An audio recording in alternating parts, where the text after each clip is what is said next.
नमस्कार आदरणीय दर्शक महानुभावहरू, हाम्रो जीवनमा अनेकौं प्रकारको विघ्न बाधा आइराखेका छ र प्रयास गर्दा गर्दै पनि सफलता मिलिरहेको छैन भन्ने यस्तो अवस्थामा निसन्देह हामी विघ्नहर्ता ओम गणगणपतये नमो नमः, सिद्धि विनायक नमो नमः, कम से कम यस मन्त्रलाई एक एक माला जाप गर्ने गरौँ र मुगाको माला होस्, रुद्राक्षको माला होस्, यसरी जाप गर्नु साह्रै कल्याणकारी रहन्छ। गणेशजीलाई हरियो दुबो चढाउनु, यसै प्रकारले लड्डु चढाउनु, कमसेकम सप्ताहमा एक दिन लड्डु चढाउँदा राम्रो। एवं प्रकारले फूल धूपदीपले पूजा आराधना गर्नु साह्रै कल्याणकारी रहन्छ। एक आँखामा धनकी देवी, अर्को आँखामा विद्याकी देवीको वास सम्पूर्ण विघ्नलाई हटाउने सृष्टि नै सम्भव भइराखेका थिएन। आदि प्रजापतिले विघ्नहर्ता आदि गणेशलाई स्मरण गर्नु हो, सबै विघ्न हटेर गयो। त निसन्देह यदि जीवनमा सफलताको निमित्त इच्छा छ भने भगवान गणेशको आराधना गरौँ। एवं प्रकारले हरेक प्रकारको सुख शान्ति समृद्धिको लागि ओम वाणी हिरण्यगर्भाभ्याम नमः, ओम उमा महेश्वराभ्याम नमः, ओम श्री लक्ष्मी नारायणाभ्याम नमः मन्त्रलाई नियमित एक एक माला जाप गर्ने गरौँ। जीवनमा हरेक प्रकारको सफलता र समृद्धि निरन्तर प्राप्ति हुनेछ र सुख समृद्धि र शान्ति स्थिर विकासको प्राप्ति हुनेछ। यसै प्रकारले अब अझ यदि रङबिरङको समस्याले सताइराखेका छ, शारीरिक कष्ट छ, दीर्घकालिक रोग छ भन्ने यस्तो अवस्थामा भगवान मृत्युञ्जयको आराधना गरौँ। अलिकति गाईको शुद्ध घिउ अथवा पञ्चामृतले भगवान शिवलाई स्नान गराउँ र ओम त्र्यम्बकं यजामहे सुगन्धिं पुष्टिवर्धनम् उर्वारुकमिव बन्धनान् मृत्युर्मोक्षमामृतात् अथवा ओम ह्रौं जुं सः ओम हरेक प्रकारको स्वास्थ्यको लागि ओम ह्रौं जुं सः ओम मन्त्र जाप गर्ने। हरेक प्रकारका ग्रहीय होस्, दैविक भौतिक आध्यात्मिक तीनै प्रकारका ताप राप भस्म भएर जान्छन्। यस कल्याणकारी वचनसँगै कार्यक्रम भाग्य दर्पणमा सम्पूर्ण दर्शक महानुभावहरूलाई हार्दिक हार्दिक सुस्वागतम।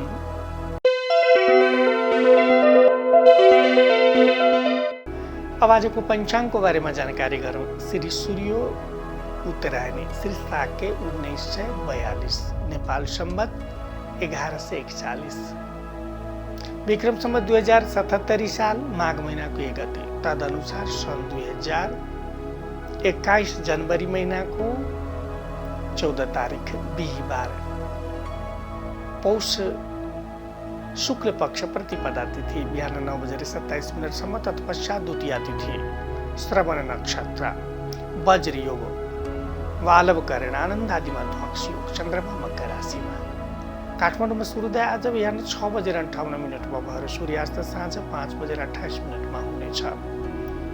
आज तमलो सार माघ सङ्क्रान्ति माघी पर्व। यसै प्रकारले अब बराह क्षेत्रमा मकर तीर्थ स्नान, यसै प्रकारले अब विशेष रूपमा आज घिउ चाकु सल्लु र गोखरी मेला पनि छ।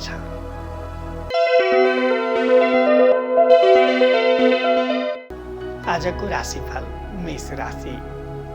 ग्रह गोचर अत्यन्त अनुकूल फल लाग्छ। सुख समृद्धि बढ्ला, यस वर्चस्व बढ्नेछ, उन्नति होला, पदोन्नति हुनेछ, मन अनुकूलको कार्य बल्ला, घर परिवारको स्थिति अनुकूल रहला, कार्य व्यवसायको स्थिति अनुकूल रहनेछ, उच्च अधिकारीहरूको सहयोग समर्थन मिल्नेछ, राजकाजसित सम्बन्धित कार्य बन्नेछ, चलिरहेको कार्यमा पदोन्नति हुनेछ, उन्नति हुनेछ, व्यापारिक कार्य, सर्जरीसित सम्बन्धित कार्य, औषधिसित सम्बन्धित कार्य, एवं प्रकारले बौद्धिक र रचनात्मक कार्य, विद्याको प्रचार प्रसार, विज्ञानसित सम्बन्धित कार्य, अध्ययन अध्यापनसित सम्बन्धित कार्य आदि क्षेत्रमा निरन्तर सफल रहनुहुनेछ। दायित्वलाई पूरा गर्नुहुनेछ, विजयश्री मिल्नेछ, ऐश्वर्य बढ्नेछ। वृष राशि। धर्म कर्म रुचि बढ्ला, मान सम्मान सुख समृद्धि बढ्ला, ख्याति फैलिनेछ, उच्च अधिकारीहरूसितको भेटघाट सार्थक सिद्ध हुनेछ। यसै प्रकारले गरिएको प्रयास र परिश्रमको मिठो फल पाउनुहुनेछ। एवं प्रकारले न्याय पाउनुहुनेछ। पुरातत्व, मेसिनरी, इलेक्ट्रोनिक्ससित सम्बन्धित कार्य एवं प्रकारले बौद्धिकता, रचनात्मकतासित सम्बन्धित कार्य, धर्म कर्मसित सम्बन्धित कार्य आदि क्षेत्रमा निरन्तर सफल भइरहनुहुनेछ। यसै प्रकारले यात्रामा सफलता पाउनुहुनेछ, मान सम्मान बढ्नेछ, ख्याति फैलिनेछ। मिथुन राशि समय मिश्रित फलदायक रहला, भागदौड व्यस्तता रहला, कठोर प्रयास र परिश्रमले आंशिक सफलता हुने देखिन्छ। कुनै प्रकारको फलाम, मेसिनरी आदिबाट सावधानी रहनु जरुरी रहला। यसै प्रकारले गुरु ज्ञानी, उच्चाधिकारी, श्रमिक वर्गहरूप्रति विशेष सावधानीपूर्वक व्यवहार, नम्रतापूर्वक व्यवहार गर्नु बेस रहला। योजना र बजेट बनाई कार्य गर्नु बेस रहला र कुनै प्रकारको शारीरिक र आर्थिक जोखिममा नपर्दा उचित रहला। कर्कट राशि समय अत्यन्त अनुकूल फलदायक छ, सुख समृद्धि बढ्ला, धन यश मान बढ्नेछ, आरोग्यता बढ्नेछ, न्याय पाउनुहुनेछ, मिठो भोजन पाउनुहुनेछ, हाँस विलासमा रुचि बढ्ला, ख्याति फैलिनेछ। सिंह राशि प्रेम प्रदेशमा सफलता पाउनुहुनेछ, बौद्धिकता, रचनात्मकता, कलात्मकतासित सम्बन्धित कार्यमा गीत, सङ्गीत, फिल्म, अभिनय, चित्रकला, मूर्तिकला, ललित कला, अध्ययन अध्यापनसित सम्बन्धित क्षेत्रमा सफलता पाउनुहुनेछ। पुरातत्व, इलेक्ट्रोनिक्स, मेसिनरी आदिसित सम्बन्धित क्षेत्रमा पनि प्रगति गर्नुहुनेछ र श्रमिक वर्ग, गुरु ज्ञानीको साथ पाउनुहुनेछ, आनन्द बढ्नेछ, इष्टमित्रको सहयोग समर्थन मिल्नेछ, सन्तान सुख बढ्नेछ, प्रेममा सफलता पाउनुहुनेछ, आनन्दित रहनुहुनेछ, सुखी र सफल रहनुहुनेछ। कन्या राशि ग्रह गोचर मिश्रित फलदायक रहला, भागदौड व्यस्तता रहला, कठोर प्रयास र परिश्रमले समस्याको समाधान खोज्नुहुनेछ। अरूको भरमा बस्नु, विवादमा पर्नु, लापरवाही गर्नु उचित हुने छैन। योजना र बजेट बनाई कार्य गर्नु बेस रहला। तुला राशि ग्रह गोचर अनुकूल फलदायक छ, आँट साहस पराक्रम बढ्ला, सुख समृद्धि ऐश्वर्य बढ्नेछ। घर परिवारको स्थिति अनुकूल रहला, कार्य व्यवसायको स्थिति अनुकूल रहनेछ, प्रयासरत कार्य बन्नेछ, चलिरहेको कार्यमा उन्नति होला, मान सम्मानमा वृद्धि हुनेछ। तथापि अरूको भर नबसी आफ्नै बल विवेकले कार्य गर्नु अझ बेस रहला। समय अत्यन्त अनुकूल फलदायक छ, प्रयासरत कार्य बन्ला, उन्नति होला, पदोन्नति हुनेछ, ऐश्वर्य बढ्नेछ। मेसिनरी, इलेक्ट्रोनिक्स, बौद्धिकता, रचनात्मकता, लेखन प्रकाशनसित सम्बन्धित कार्यमा पनि सफलता पाउनुहुनेछ। यात्रा पर कार्य र आयात निर्यातसित सम्बन्धित कार्यमा पनि सफलता पाउनुहुनेछ। आँट साहसले साथ दिनेछ, इष्टमित्रको सहयोग समर्थन मिल्नेछ, विजयश्री मिल्नेछ, सफल रहनुहुनेछ, ऐश्वर्य बढ्नेछ। धनुराशि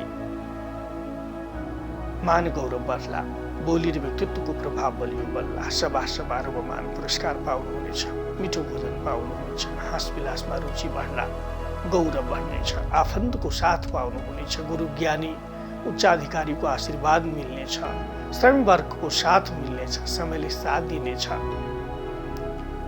मकर राशि समय शुभ र भाग्यवर्धक छ, उन्नति होला, पदोन्नति हुनेछ, मन अनुकूलको कार्य बन्ला, घर परिवारको स्थिति अनुकूल रहला, कार्य व्यवसायको स्थिति अनुकूल रहनेछ, मिठो भोजन पाउनुहुनेछ, हाँस विलासमा रुचि बढ्ला, ख्याति फैलिनेछ, सुखी र सफल रहनुहुनेछ।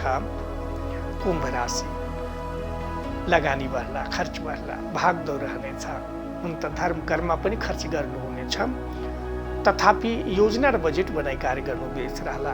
विशेष गरी श्रमिक वर्ग, गुरु ज्ञानीसितको व्यवहारमा नम्रता राख्नु बेस रहला र कुनै महत्त्वपूर्ण वस्तु नहराओस्, कार्यमा साह्रै विघ्न बाधा नजन्मियोस्, साह्रै विलम्ब नहोस् भनेर संयम र विवेकपूर्वक उचित समयमै कार्य गर्नु बेस रहला। मीन राशि समय लाभदायक र उन्नतिकारक छ, अनधन बढ्ला, सुख समृद्धि बढ्ला, ऐश्वर्य बढ्नेछ, रोकिएको कार्य बन्ला, रोकिएको धन उठ्नेछ, गुरु ज्ञानीको आशिष मिल्नेछ, श्रमिक वर्गको साथ मिल्नेछ, मेसिनरी, यसै प्रकार इलेक्ट्रोनिक्स आदिसित सम्बन्धित वस्तुहरू किन्नुहुने एवं प्रकारले धर्म कर्ममा भाग लिनुहुने, यसै प्रकारले जनसेवामा भाग लिनुहुने, यसै प्रकारले न्याय पाउनुहुने सम्भावना रहनेछ। उच्चाधिकारीको साथ मिल्नेछ, समयले साथ दिनेछ, चलिरहेको कार्यमा उन्नति होला, पदोन्नति हुनेछ, आय स्रोत बढ्नेछ, रोकिएको धन उठ्नेछ र विद्या बुद्धि समृद्धि बढ्नेछ।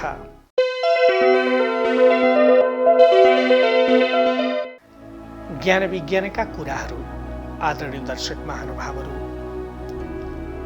हामीले भोजनलाई अन्नपूर्णा माता भन्ने गर्छौँ।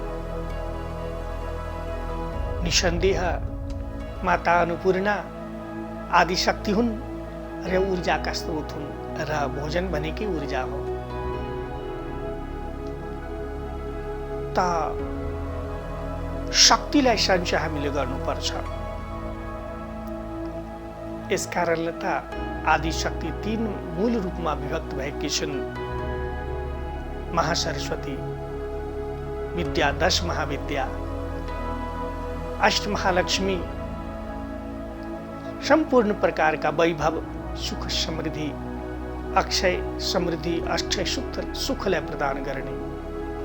इसी प्रकारले नवदुर्गा आरोग्यता, विजय, स्थिर सफलता, स्थिर समृद्धि, स्थिर सुख आनन्द प्रदान गर्ने। सतोगुण, रजोगुण, तमोगुण। ता आदि शक्ति रूपी परमात्मिका जगत की जननी, जसको एक इच्छाले अनन्त ब्रह्माण्डको सृजन, पालन र परिवर्तन निरन्तरण हुने गर्छ, त उनी आदि शक्तिलाई हामीले कसरी स्मरण गर्ने, कसरी ध्येय गर्ने, त निश्चित रूपमा हामीले शक्तिलाई सदुपयोग गर्नुपर्छ। त्यो हाम्रो भौतिक शक्ति होस् अथवा आध्यात्मिक शक्ति होस् अथवा ऊर्जा शक्ति होस्, त्यसलाई हामीले संग्रह गर्नुपर्छ। यसको निमित्त जस्तै हरेक प्रकारका जस्तै धन अनावश्यक रूपमा दुरुपयोग गर्नु हुँदैन। धनले निर्धनलाई सघाउनाले हाम्रो जीवनमा त्यसको सार्थकता बलियो भएर आउँछ। महालक्ष्मी प्रसन्न हुन्छन्। अनेकौं प्रकारको समृद्धिको स्रोत फुटेर आउँछ जीवनमा, माने पलाएर आउँछ। यसै प्रकारले यदि धनको दुरुपयोग गर्न थाल्यो भने त्यही हाम्रो पतनको कारण बनिदिने गर्छ। यसै प्रकारले अब विभिन्न प्रकारको शक्ति, जस्तै सङ्घको शक्ति, शारीरिक शक्ति, वाक क्षमताको शक्ति, हरेक प्रकारको शक्ति, अब जस्तै वाक क्षमता शक्ति महासरस्वती, यस्तो सार्थक शब्दको उच्चारण संसार त वशमा हुन्छ, परम शक्ति परमात्मा पनि वशमा दिने गर्छ। यस्तो शक्ति वाक क्षमता, तर त्यसको दुरुपयोग भयो भने यो लोक र परलोकमा कहीँ बास हुँदैन, कसैले विश्वास गर्दैन। एवं प्रकारले हरेक सिद्धिको प्राप्ति हुन्छ। एवं प्रकारले अब आदिशक्ति, आरोग्यताको शक्ति र विभिन्न प्रकारका शक्ति महाकाली रूपमा अर्थात् हाम्रो जीवनमा यसरी शक्तिको संग्रह परम कल्याणकारी हुने गर्छ। र शक्तिको संग्रहको क्रममा हामीले अझ के ध्यान दिनुपर्छ भन्दाखेरि भोजन यदि हामीले प्राप्त गर्छौँ भने शुद्ध भोजन हामीमा हुनुपर्छ। किनभने जस्तो अन्न हुन्छ त्यस्तै मन भइदिने गर्छ। भगवान बुद्धले भनेका छन् सदकर्म वृत्तिबाट आर्जन गरिएको अन्न मात्रै ग्रहण गर्नुपर्छ, होइन? त्यसैले हाम्रो अब निश्चित रूपमा त्यही अन्न हाम्रो जीवन, त्यही वाक क्षमता, त्यही हाम्रो प्राण शक्ति, त्यही हाम्रो ऊर्जा शक्ति भएर आउने गर्छ। तर यदि हामीले कुनै वस्तुलाई ग्रहण गर्छौँ भने त्यो वस्तुलाई हामीमै बनाउने गर्छौँ। त हामीले भोजन ग्रहण गर्दा जस्तै अब फलफुल, साग सब्जी, अन्नहरूलाई ग्रहण गऱ्यौँ भने त्यस फलफुल, साग सब्जी, अन्नले हामी जस्तै भइदिने गर्छ, आफ्नोपना हुन्छ र हामीमा सकारात्मक ऊर्जा प्रदान गर्ने गर्छ। तर त्यसै ठाउँमा यदि कुनै जीवावशेष छ, कुनै जीव छ, होइन, र त्यसमा भावना आफ्नै छ भने त्यो वस्तुलाई यदि ग्रहण गर्छौँ भने त्यो वस्तुको अणुमा भावना हुन्छ र हाम्रो शरीरमा त्यसलाई संग्रह गर्दाखेरि हाम्रो शरीरले त्यसलाई अपनाउन पाइरहेको हुँदैन। किनभने त्यो जीवको शरीरले आफ्नो भावनालाई छोडेको हुँदैन। शरीरको कुरा छोडौँ, भैँसीको दुधभन्दा गाईको दुध बढी पोषक मानिन्छ। किनभने गाईमा भावना हुन्छ, गाईमा शुद्धता बढी हुन्छ। तर भैँसीमा अलि मोटोपना हुन्छ, होइन? त भैँसीको दुध शारीरिक बलको दृष्टिकोणले बलियो हो होइन, तर सूक्ष्म हित बढी गर्ने भनेको गाईको दुध मानिन्छ। र मासु र शरीरको त कुरै कल्पनै छोडौँ, त्यो कति हाम्रो शरीरमा त्यसले सङ्घर्ष र नकारात्मकता पैदा गरेको हुन्छ। यसै प्रकारले अब विशेष रूपमा त हामीले भोजन ग्रहण गर्दाखेरि कुनै जीवको शरीरलाई ग्रहण गर्नु त्यति राम्रो मानिँदैन जति फलफुल सागसब्जीलाई मानिन्छ।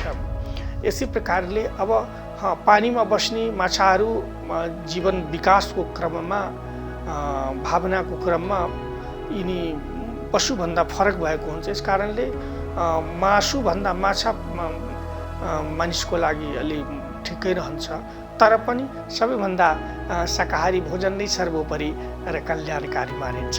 यसरी र अन्नको शुद्धताले मनलाई पनि पवित्र पार्छ। यस कारणले हामीले शुद्ध वायुको ग्रहण गर्ने, शुद्ध जल ग्रहण गर्ने होइन, शुद्ध धरतीलाई स्पर्श गर्ने, शुद्ध आकाशमा कहिलेकाहीँ यसो हेरेर होइन आनन्द लिने, यी सबै कुराहरू हरियो फाँट मैदान आदिमा घुमिराख्ने कुराहरू गरेर राख्दाखेरि हामी दीर्घजीवन स्वास्थ्य र हरेक प्रकार धर्म अर्थ काम मोक्ष चारै पुरुषार्थ प्राप्तिको लाभ निमित्त बिस्तारै योग्य सिद्ध हुँदै जानेछौँ। आदरणीय दर्शकवृन्द, कुनै पनि प्रकारको जिज्ञासा अथवा समस्याको समाधान खोज्नको निमित्त हामीलाई अवश्यमेव सम्पर्क गर्नुहोला। आफ्नो जन्मेको वर्ष, महिना, गते, समय, स्थानलाई उल्लेख गरी हामीलाई प्रश्न गर्न सक्नुहुन्छ होइन। हरेक प्रकारका तन्त्र मन्त्र र पुरातन ज्ञान विज्ञानसित सम्बन्धित अनेकौँ प्रकारका प्रश्नहरू गर्न सक्नुहुन्छ। यसै प्रकारले अवश्यमेव जिज्ञासा पाउनु नै हुनेछ। हाम्रो ठेगाना यस प्रकार छ thenepaltop@gmail.com, अर्को जगद्गुरु ज्योतिषाचार्यb@gmail.com। हामी व्रत उपवास गर्ने गर्छौँ। निश्चित रूपमा यो अत्यन्तै कल्याणकारी अवस्था हो।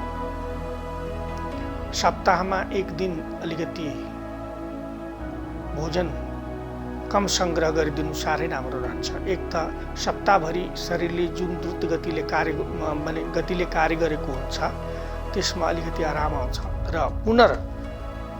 त्यहाँ शक्ति घटेको हुँदैन। भोलिपल्ट यदि भोजन ग्रहण गर्छौ भन्ने त्यो बढी मात्रामा त्यो आन्तरिक शरीरले काम गर्ने गर्छ र विशेष रूपमा यसले एक प्रकारको सन्तोषलाई पनि वृद्धि गर्ने गर्छ र जीवनमा संयमतालाई पनि उद्बोध गर्ने गर्छ र नियन्त्रण औचित्यलाई सिद्ध गर्ने गर्छ, अनुशासनलाई सिद्ध गर्ने गर्छ र यो अवस्था साह्रै हितकर मानिन्छ। र अब उपवास भनेको हामीले आफ्नो इष्टको नजिक बस्नु भनेको इष्टको जुन आदर्श छ त्यो आदर्शलाई जीवनमा धारण गर्नु हो। शिव परम कल्याणकारी, शिवको भक्त त कल्याणकारी हुनुपर्छ, परोपकारी हुनुपर्छ। नारायण पुरुषोत्तम अत्यन्तै महान व्यक्तित्व, सर्वदा कल्याणकारी होइन, सबैको हित सोच्ने होइन। त यस्तो भाव पनि हुनु पर्यो हामीमा। आफ्ना इष्टको उपासनामा यसरी भावमय भएर लाग्नु साह्रै राम्रो मानिन्छ। त यस प्रकारले हामीले हाम्रो जीवनलाई बिस्तारै अग्रगमनतिर, उत्थानतिर प्रेरित गर्न सक्छौँ र जीवनलाई सार्थक र धन्य तुल्याउन सक्छौँ। यस कल्याणकारी वचनसँगै कार्यक्रम भाग्य दर्पणबाट म राजगुरु जगद्गुरु वीरेन्द्र परमहंस ज्योतिषाचार्यजीलाई बिदा दिनुहोस्। आजको यहाँको दिन सुखद र शुभमय बितोस्। नमस्कार।